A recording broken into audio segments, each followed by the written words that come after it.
Samantala, todo ang paghanga ng mga sports analyst at ng mga atleta kay pambansang kamao Manny Pacquiao sa kanyang pagkapanalo laban kay Oscar De La Hoya. Pinamana si Pacman ng determinasyon at karakter ng isang tunay na kampyon para mapatumba ang mas malaking kalaban.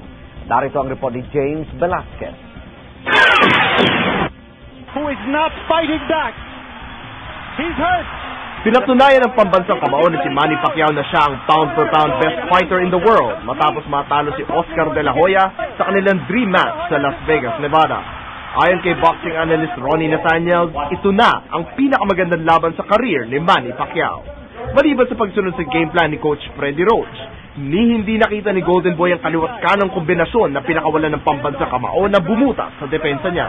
He did everything planned out by Freddie Roach. Ibig sabihin, pasok-labas, come at different angles, use your speed, use your good footwork, lahat ng ginawa.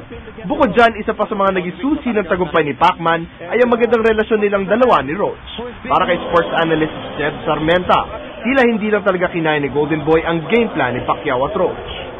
I think what we do not know is what he and Freddie Roach talk about.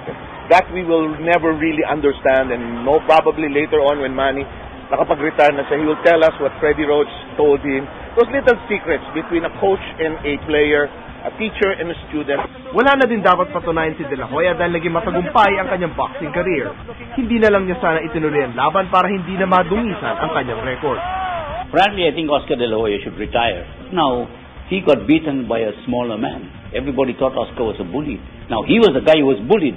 At sa kanilang ipinakita, pinatunayan ng dalawang boksingero na hindi pera, kundi magkasukatan ng kanilang galing ang motibasyon para magtapat sa ring. There are so many risks.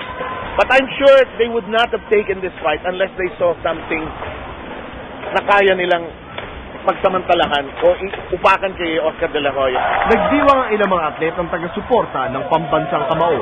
And you can see how determined he was. Grabe yung fighting heart niya eh. And it was totally dominated by Manny. He really deserved the win. Champion talaga, galing. Sa huli, ang pambansang kamao na si Manny Pacquiao ang lumabas ng ring bilang pound-for-pound best fighter sa buong mundo. Para sa unang balita, James Velasquez, reported.